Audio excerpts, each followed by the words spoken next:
सुप्रभात बच्चों। तो आज सुबह सुबह प्रकृति की एक छोटी सी सैर हो जाए।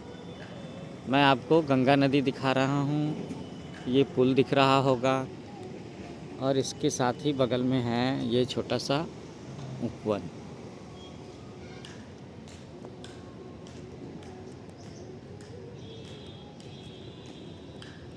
कुछ हरे भरे पेड़ के पौधे दिख रहे हैं ना, और ये देखो ये साथ में है मोरिंगा ट्री, सहजन के पेड़ का पौधा। वही सहजन जिसकी सब्ज़ी लोगों को बड़ी अच्छी लगती है, तो वो सहजन ऐसा होता है।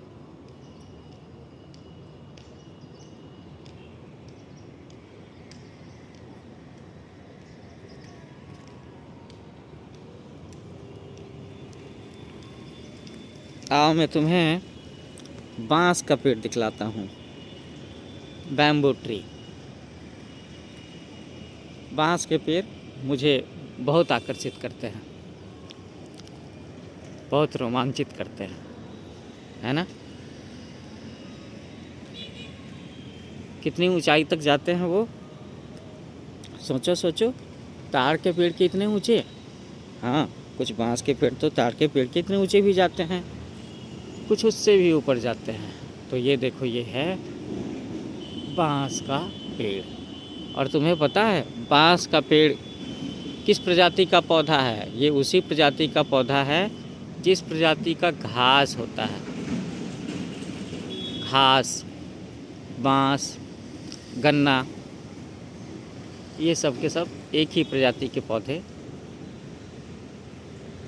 होते हैं। कैसा लग रहा है प्रकृति की सैर करना, वन उपवन की सैर करना? हाँ, आजकल शहरों में ये हरियाली दिखती कहाँ है? नहीं दिखती ना। लो, तो मैं आपको दिखाता हूँ।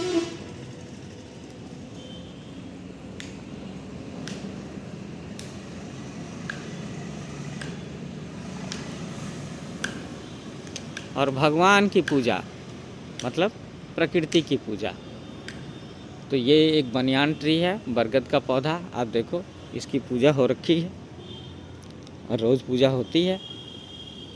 इसके पास में ही एक दूसरा बनियान ट्री यहाँ पे है, उसकी भी पूजा होती है।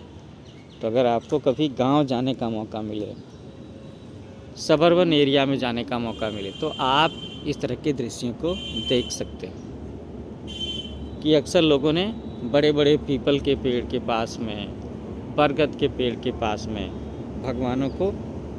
भगवान की मूर्तियां बिठा रखी हैं।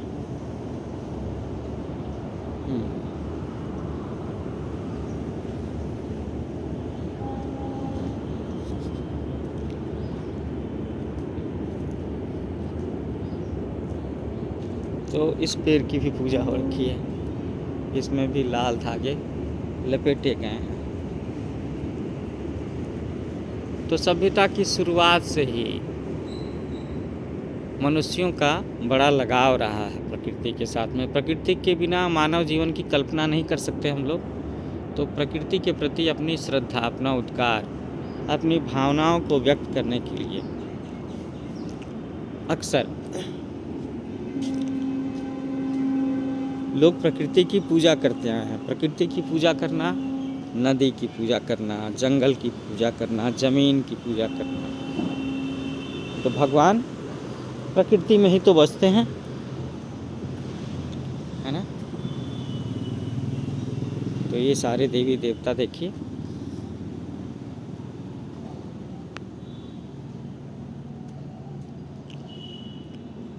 ओके।